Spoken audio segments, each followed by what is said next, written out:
Hello বন্ধুরা, আমি শেখ গন্ডিল। এখন আমি করব সৃজিত মুখোপাধ্যায় পরিচালিত আপকামিং বাংলা সিনেমা সত্যি বলে সত্যি কিছু নেই, যেটা টিজার আজকে বিকেলবেলা দিক করে মেকারদের তরফ থেকে অফিসিয়ালি ড্রপ করা হয়েছে। সেই টিজারটাকে নিয়ে আলোচনা হবে, ভালো দিক খারাপ দিক নিয়ে আলোচনা করব। সবার আগে আমি যেটা বলতে চাই, এই সিনেমাটা টিজার নিয়ে প্রচুর সমালোচনা হচ্ছে। তার কারণটা কোথাও একটা ব্যাকগ্রাউন্ড মিউজিকটা কপি করা হয়েছে। এখন সেটা নিয়ে আমার মতামতটা কি আমি পরে সে বিষয়ে আসছি, কিন্তু সবার আগে আমি যেটা বলতে চাই, একটা দিক দিয়ে কিন্তু পুরো টিজারটাকে জাজ করা যায় না। মানে ব্যাকগ্রাউন্ড মিউজিক কপি হয়েছে এটা আপনার মনে হচ্ছে তো ভালো কথা, আপনি সেটার জন্য অবশ্যই সমালোচনা করুন, কিন্তু আসলে কিন্তু টিজারটা প্রচন্ড ভালো হয়েছে। টিজারটা কিন্তু আসলেই বাংলা সিনেমা স্ট্যান্ডার্ডে অনেক অনেক ভালো একটা টিজার হয়েছে। এই স্ট্যান্ডার্ডের টিজার আমরা সত্যি বলছি খুব কম ক্ষেত্রেই পাই।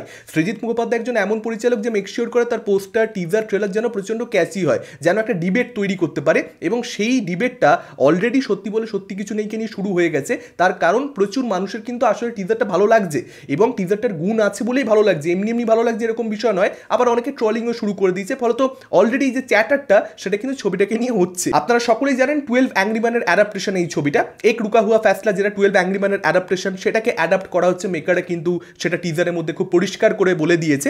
এখন 12 অ্যাংরি ম্যান যে ছবিটা, সেটা ইটসেলফ ভীষণ ভালো একটা ছবি, ভীষণ ভালো ছবি। মানে আপনারা যারা সিনেমা দেখেন না, খুব একটা এনজয় করেন না, রিলস দেখেন কিন্তু সিনেমা দেখেন না, তাদের জন্য বলছি, সিনেমা যদি আপনাকে নিজের গোটা জীবনকালে 10টা দেখতে হয়, যদি মনে করেন যে 10টা দেখবো, মরবার আগে 10টা সিনেমা দেখবো, একটা সিনেমা আপনার হওয়া উচিত 12 অ্যাংরি ম্যান। এতটা ভালো সিনেমা। এটা is a classic screen play writing এর একেবারে প্রাইম এক্সাম্পল। গোটা ছবিটাই স্ক্রিন প্লের উপরে দাঁড়িয়ে, ডায়লগসের উপরে দাঁড়িয়ে, ডিরেকশনের উপরে দাঁড়িয়ে এবং পারফরমেন্সের উপরে দাঁড়িয়ে। মানে আপনার কাছে যদি খুব কম বাজেট থাকে, আপনি তাহলেও 12 অ্যাংরি ম্যানের মতন একটা ছবি বানিয়ে দিতে পারবেন, যদি আপনার স্কিল থাকে। শুধুমাত্র স্কিল দরকার 12 অ্যাংরি ম্যানের মতন একটা ছবি বানানোর ক্ষেত্রে। এবং সেটাকে যখন অ্যাডাপ্ট করা হচ্ছে, সেটা কীরকমভাবে সৃজিত মুখোপাধ্যায়, এতদিনের একজন সাকসেসফুল পরিচালক, যে একটা সময় তো দারুণ সমস্ত ছবি বানিয়েছে, এখন তার কিছুই ভালো হচ্ছে, আবার পদাতিকের মতন একটা সে খুব ভালো ছবি বানিয়ে দিচ্ছে। ফলত সে কীভাবে অ্যাডাপ্ট করে ছবিটা, এটা দেখবার জন্য আমি কিন্তু সিরিয়াসলি এক্সাইটেড। এবং টিজারটার মধ্যে এটা পরিষ্কার হয়ে যাচ্ছে, যেটা কিন্তু রিমেক নয়, এটা কিন্তু অ্যাডাপ্টই করা হয়েছে। তার কারণ পরমব্রত চট্টোপাধ্যায়ের যে ক্যারেক্টারটা, যেটাকে নিয়েও সমালোচনা হবে আমি খুব ভালো মতো জানি, কারণ ক্যারেক্টারটার মধ্যে অনেক কিছু চেঞ্জেস করা হয়েছে। ক্যারেক্টারটার মধ্যে দিয়ে একটা পরিচালকের বক্তব্য থাকবে, একটা দৃষ্টিভঙ্গি বদল রয়েছে, সেটা আমরা পরিষ্কার বুঝতে পারছি। এই ক্যারেক্টারটা কিন্তু আসলে অরিজিনালটাই ছিল না, সেখানে কিন্তু ক্যারেক্টারটা সমকামী ছিল না। ফলত এই চেঞ্জটা ছবিটার ভালো করে কি খারাপ করে সেটা বোঝবার জন্য আমাদেরকে ছবিটা দেখতে হবে। যখন কেউ ফ্রেম টু ফ্রেম রিমেক করছে না, যখন কেউ অ্যাডাপ্ট করছে, চেঞ্জেস আনছে, তখন সেই ছবিটা দেখবার জন্য আমি ইন্টারেস্টেড থাকি। এখন হ্যাঁ, এটা হতে পারে যে ছবিটা দেখবার পর হতাশ হলাম, যে এই চেঞ্জটা 12 অ্যাংরি ম্যানের যে একটা নিজস্ব এসেন্স রয়েছে, সেটাকে এতটাই বাজেভাবে বদলে দিল যে ছবিটা ভালো লাগলো না, সেটা হওয়ার চান্স থাকে। কিন্তু অ্যাট দ্য সেম টাইম যখন কেউ অ্যাডাপ্ট করছে, তখন কিন্তু একটা সম্পূর্ণ অন্য টেক, একটা fresh way of the same story, মানে সেটাও কিন্তু আমরা পেতে পারি। ফলত সেটার জন্য এই চেঞ্জটাই কোথাও একটা অ্যাকসেপ্ট করতে হবে, যে ডিরেক্টর যদি চেঞ্জ করে, ভালো কিছু আসতে পারে, আবার খারাপ কিছুও আসতে পারে। একদম সেম টু সেম বানিয়ে দিলে এক্সাইটেডই বা হবো কি করে? কারণ দেখুন, 12 অ্যাংরি ম্যান একটা এমন লেভেলের ছবি না, মানে ওই ছবিটা, মানে ওই স্ট্যান্ডার্ড তো আপনি যে করেই, আপনি যাই করে নিন না কেন, আপনি ওটা ম্যাচ করতে পারবেন না। মানে সৃজিত মুখোপাধ্যায় হয়তো নিজেও জানেন যে ভাই ওই লেভেল তো ম্যাচ করা যাবে না, এটা আমি আমার মতো করে বানাবো, কিন্তু আমি একটা ভালো সিনেমা দর্শকদেরকে উপহার দেবো। হয়তো তার এটা অ্যাপ্রোচ। ওই লেভেলের যারা দেখেছে তারা জানে যে ভাই ওটা সম্ভব নয়, ওটা সম্ভব নয়। মানে আমি কখনো রিভিউ করতে বসে 12 অ্যাংরি ম্যানের মতন হয়নি বলে মানে এই ছবিটাকে একদম উড়িয়ে দেবো, আমি সেটা কিন্তু করবো না। আমি এটা আগে থেকেই বলে রাখছি, কারণ আমি জানি হবে না ভাই। টিজারটা কৌশিক গাঙ্গুলির ভয়েস ওভার দিয়ে যেভাবে শুরু হচ্ছে, এবং যে পার্টিকুলার শটগুলো রাখা হয়েছে, প্রত্যেকে একজন একজন করে হাত তুলছে, কিন্তু লাস্ট জন পরমব্রত চট্টোপাধ্যায়ের যে ক্যারেক্টারটা, সে হাত তুলছে না। কৌশিক গাঙ্গুলি, ঋত্বিক চক্রবর্তী, রাহুল, অনির্বাণ চক্রবর্তী, প্রত্যেকে হাত তুলছে, একজন খালি হাত তুলছে না। এটা অরিজিনালটার মধ্যেও ছিল, প্রত্যেকে হাত তুলছে, একজন হাত তুলছে না। সেটা ইটসেলফ অরিজিনালটার মধ্যেও যে চার্মটা রয়েছে, যে শখটা প্রোভাইড করতে পারে, সেই শখটা এখানেও কিন্তু টিজারের মধ্যেও কিন্তু সেটা প্রোভাইড করতে পারছে। এবং একদম শুরুতেই কৌশিক গাঙ্গুলি যে ভয়েস ওভার বললাম, সেখানে ছবির গল্প সম্পর্কে একটা আইডিয়া, কারণ প্রত্যেকের 12 অ্যাংরি ম্যান দেখা নেই, বহু আগের ছবি। যারা প্রচন্ড সিনেমা ভালোবাসে, সিনেমা প্রেমী, তারাই কিন্তু এই ছবিটা দেখেছে। ম্যাক্সিমাম মানে যারা সিনেমা প্রেমী, তারাও হয়তো অনেকে দেখেনি ছবিটা। এই ছবিটা যারা দেখেনি তাদের জন্য তো ছবিটার বিষয় সম্পর্কে আইডিয়া দিতে হবে, সেটাও কিন্তু টিজারটা খুব ভালোভাবে করতে পারে। আবার অনেকটা লুকিয়েও রেখেছে, কিছুই কিন্তু রিভিলড হচ্ছে না। ট্রেলারটার মধ্যে তারা আরেকটু বেশি করে হয়তো রিভিল করবে। প্রত্যেকটা অ্যাক্টরকে স্পেস দেওয়া হয়েছে, যেভাবে ওই হাত তোলা শটগুলোকে দিয়ে, এবং এই হাত তোলা শটগুলোতে যেভাবে মিউজিকটা বিটে বিটে আসছে, সেটা ডেফিনেটলি ভালো লাগছে। এখন এই যে ব্যাকগ্রাউন্ড মিউজিকের বিষয়টা, দেখুন ব্যাকগ্রাউন্ড মিউজিকের বিষয়টা ডেফিনেটলি কপিড, এটা অস্বীকার করবার জায়গা নেই।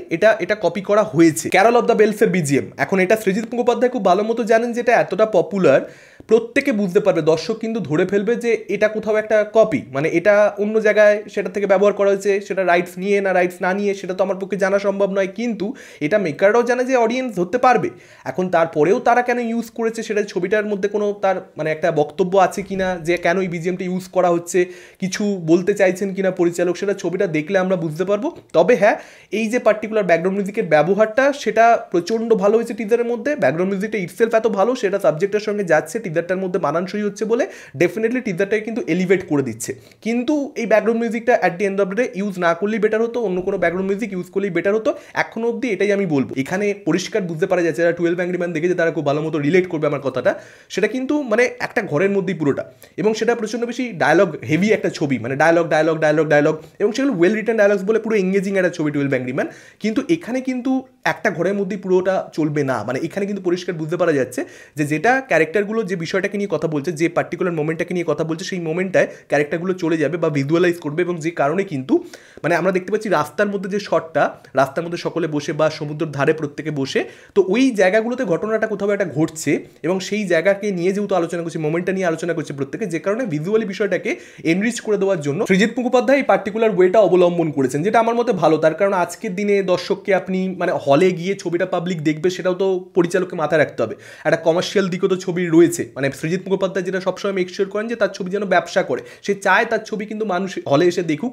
জাস্ট একটা বানিয়ে দিলাম মানে প্রচণ্ড একটা আর্টসি ছবি, সেটা সে সবসময় করে না। মানে ডেফিনেটলি সে সেটাও করেছে, নির্বাকের মতন ছবি করেছে, পদাতিক করেছে রিসেন্টলি, কিন্তু সে কিন্তু ম্যাক্সিমাম ছবি করে যেটা বক্স অফিসে ভালো পারফর্ম করুক সে চায়, যে কারণে কিন্তু এই ভিজুয়াল রিপ্রেজেন্টেশনটা আমরা দেখতে পাবো। এটা একটা ভালো একটা ব্যাপার। এখন সেটাকে ডিরেক্টর কীভাবে ছবির মধ্যে হ্যান্ডেল করেছেন, দিনের শেষে ওই একটাই কথা বারবার ঘুরে ফিরে আসবে, 12 অ্যাংরি ম্যানের যে এসেন্সটা, যে সোলটা, সেটাকে যদি 70% 80% তো সৃজিতদা ম্যাচ করে দেন, আমি খুশি ভাই, আমি প্রচণ্ড বেশি খুশি। এবং এই চেঞ্জেসগুলো সেটা কমার্শিয়াল করবার জন্য করা হয়েছে ভালো, কিন্তু সেটা যেন ছবিটাকে, মূল ছবিটাকে, মানে আমাদের তো একটা ফিলিং আছে ছবিটার প্রতি, ছবিটাকে আমরা ভালোবাসি 12 অ্যাংরি ম্যান, সেই ফিলিংটাকে যেন ক্ষুণ্ণ না করে দেয়, সেই ভয়টাও কিন্তু কাজ করছে অবভিয়াসলি। কৌশিক গাঙ্গুলি যে শটটা সে বসে রয়েছে, পেছন থেকে দেওয়ালটা পুরো একদম ঝরে পড়ছে, ওই পার্টিকুলার শটটা ডেফিনেটলি একটা ইন্টারেস্টিং একটা শট ছিল।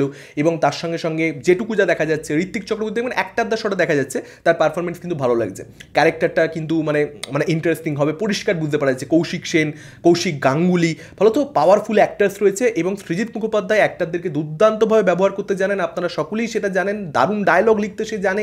এবং এই ছবিটা বারবারই বলছি ডায়লগের উপরে দাঁড়িয়ে, ফলত এই ছবিটা কিন্তু সৃজিতদা খুব ভালো বানাতে পারেন। এখন সমকালীন কোন দিকগুলোকে, সমাজের কোন বিষয়গুলোকে সৃজিত মুখোপাধ্যায় এই ছবির মধ্যে তুলে আনছেন, সেটা দেখবার জন্য সত্যি বলতে আমি প্রচন্ড পরিমাণে ফ্যাসিনেটেড। ঋত্বিকের ক্যারেক্টারটা কপালে তিলক পরে রয়েছে, পরিষ্কার বুঝতে পারা যাচ্ছে সে রাইট উইংকে কোথাও একটা এখানে রিপ্রেজেন্ট করছে, এবং তার সঙ্গে লেফট উইংয়ের যে একটা কনফ্লিক্ট সেটা কিন্তু ছবির মধ্যে থাকবে, অর্থাৎ পলিটিক্যাল কনফ্লিক্ট কীভাবে ইনফ্লুয়েন্স করে দেয় একটা কেসকে, একটা জাস্টিসকে, সেটাও কিন্তু ছবির মধ্যে উঠে আসবে। এবং এরকম নানান দিক থাকবে যে আপনারা সে ব্যাপারে একেবারে নিশ্চিত থাকতে পারেন। এবং 12 অ্যাংরি ম্যানের যেটা মূল কথা ছিল জাস্টিস, এবং তার সঙ্গে সঙ্গে এই যে পার্সোনাল বায়াস যেটাকে আমরা বলি, যে ব্যক্তিগত একটা মতাদর্শ, সেটা একটা জাজমেন্টে যদি ইম্প্যাক্ট ফেলে দেয়, সেটা জাজমেন্টকে কতটা ভুল করে দিতে পারে, সেটার যে দিকটা 12 অ্যাংরি ম্যানে যত বিউটিফুলি এক্সপ্লোর হয়েছিল বোধহয় আর কোনো ছবিতে কখনো হয়নি। তো সেটা সৃজিত মুখোপাধ্যায় এই ছবিতে কীভাবে এস্টাবলিশ করেন, এবং 12 অ্যাংরি ম্যানের মতন স্ট্রংলি এস্টাবলিশ করতে পারেন, কিংবা কতটা সফল হন সেটা করতে গিয়ে, তার উপরে ডিপেন্ড করছে এই ছবির সাকসেসটা। মানে এই ছবিটা যারা 12 অ্যাংরি ম্যান দেখেছে তাদের থেকে এক রকমের রিয়াকশান পাবে, যারা 12 অ্যাংরি ম্যান দেখেনি তাদের থেকে আর এক রকমের রিয়াকশান পাবে, আমি একদম নিশ্চিত সে বিষয়। হেনরি ফন্ডার একটা অসাধারণ পারফরমেন্স, 12 অ্যাংরি ম্যান বললে ওই অসাধারণ পারফরমেন্সটাকে নিয়ে আপনাকে কথা বলতেই হবে, মানে one of the best performance ever. ফলত পরমব্রত চট্টোপাধ্যায়ের পারফরমেন্স এই ছবিতে কীরকম হয় সেটা দেখবার জন্য কিন্তু আমি মুখিয়ে থাকছি। Let's see, hope for the best. আমি আশা করবো সৃজিত মুখোপাধ্যায় আমাদেরকে হতাশ করবেন না। আপনাদের মতামত কি এই টিজারটা সম্পর্কে? আমার তো খুব ভালো লেগেছে, আপনাদের কি মতামত এই টিজারটা নিয়ে ডেফিনেটলি কমেন্ট করে আমাদের জানাতে পারেন। এই ভিডিওটা ভালো লাগলে লাইক করতে পারেন, শেয়ার করতে পারেন, আমাদের চ্যানেল নতুন হলে চ্যানেলটাকে অবশ্যই সাবস্ক্রাইব করতে পারেন। আজকের মতন টাটা, চোখ রাখুন পরবর্তী ভিডিওতে।